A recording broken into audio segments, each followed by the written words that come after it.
Picture this, a time long, long before recorded history. We're talking about a pre-human civilization that was incredibly ancient and biologically advanced. A world where technology wasn't built out of clunky metal and gears, it was grown. Imagine a reality where minds actually interfaced with living crystal, where quartz wasn't just a pretty decoration to put on a shelf, but an organ, an identity, a biological archive deliberately designed to outlast catastrophe. Today, in this explainer, we're diving into the deep metaphysical mystery of crystal skulls as potential remnants of that lost, unified world. It's honestly like discovering a fossil that still thinks.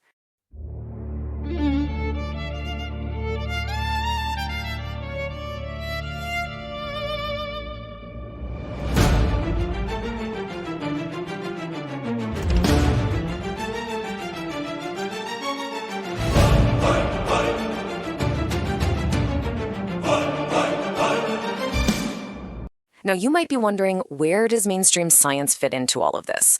Well, according to researchers, even a brilliant mind like Pulitzer Prize-winning astronomer Carl Sagan secretly developed a scientifically rigorous ancient alien model way back in 1962.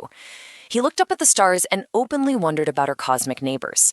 His logic was pretty straightforward. If we were starting to explore the solar system, it just stands to reason that older, vastly more advanced civilizations might have already visited Earth. And that leads us to a really provocative question.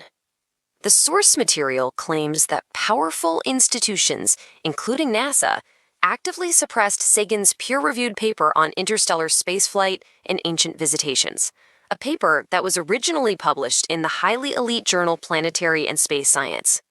It poses a fascinating dilemma for us. What if the very foundation of our ancient history has been deliberately kept in the shadows? Let's dive right into Section 1, A Secret Scientific History. So, Sagan's hidden paradigm actually embraced Enrico Fermi's famous paradox. Think about it. In a 14 billion-year-old universe with a 10 billion-year-old Milky Way, if advanced civilizations exist, they logically should have already discovered our pale blue dot. It's just wild to consider a highly respected, mainstream scientist rigorously arguing that human civilization itself might have been a gift from visiting aliens, a theory that, according to researchers, was systematically covered up by the scientific establishment to protect the status quo. Which brings us to our darker second section. The Great Catastrophe. Whether we're talking about an advanced extraterrestrial presence or a unified biological Earth civilization, the sources tell us it all met a sudden, deeply violent end, a true Babel event, the exact moment an ancient unity shattered, their language broke, and their consciousness froze in stone. Look at the timeline. About 12,800 years ago, a fragmenting comet is believed to have struck North America and the Atlantic, triggering massive firestorms and a nuclear winter. Fast forward just a bit to roughly 12,000 years ago, and we see the abrupt end of the Ice Age and the total annihilation of global megafauna. Fascinatingly, this catastrophic window aligns perfectly with the date the philosopher Plato gave for the sinking of the highly advanced civilization of Atlantis. The devastation of this event literally cannot be overstated. As researchers like Frank Hibben have noted, this global cataclysm cast a massive, gloomy shadow over the entirety of human history. It broke the world. The survivors were left to try and rebuild from the literal ashes of what some call a once great oceanic civilization.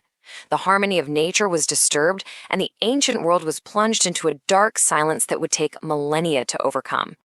So moving along to Section 3, Relics of Atlantis. If this ancient, unified consciousness truly splintered, crystal skulls are viewed by researchers as the ultimate surviving relics. They are the frozen remnants of a world that could no longer sustain living memory. The most famous of these is undoubtedly the Mitchell-Hedges skull. According to the researchers outlined in our sources, this particular crystal skull is purported to be an astonishing 17,000 years old.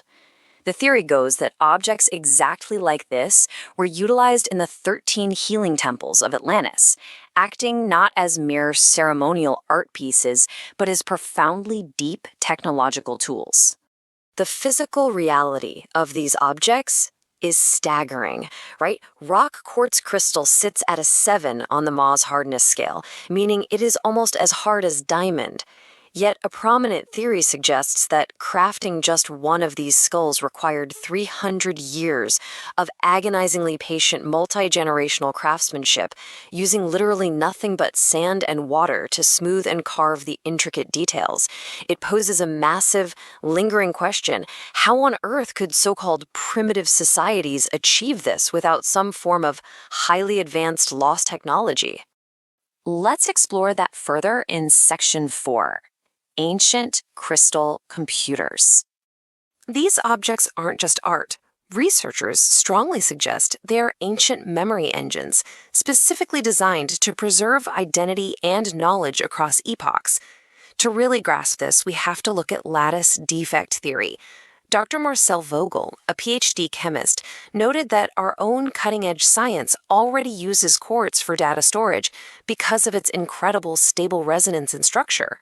He posited that ancient crystal skulls acted as mainframe computers, utilizing microscopic gaps in their atomic structure to house absolutely unimaginable amounts of data.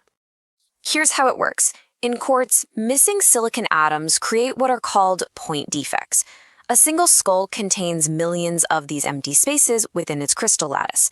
According to Vogel's theory, the highly advanced ancients could literally breathe thought and pulse energy directly into these gaps. They encoded their consciousness and the total history of their civilization into the mineral itself, creating a permanent biological archive just before that great catastrophe struck. This brings us to Section 5, Crossroads of the Paranormal. Over millennia, as later modern humans encountered these surviving memory engines, the original true purpose was completely lost to time. What remained was just a shell of meaning.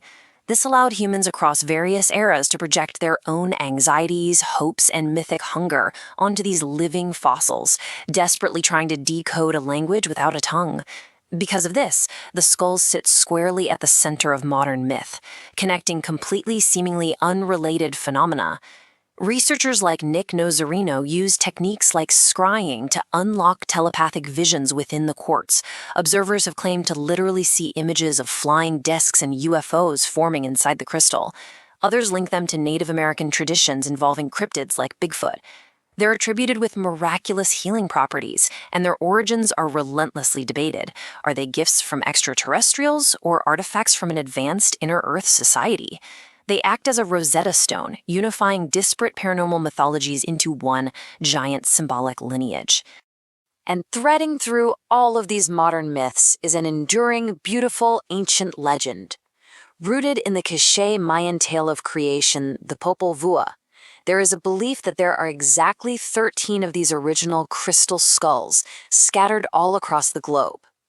The legend insists that when mankind is finally, truly ready, reuniting these 13 skulls will activate them, like bringing together the pieces of a sophisticated cosmic computer to unlock the true origin, purpose, and destiny of the human race. And finally, Section 6, Echoes of Forgotten Origins.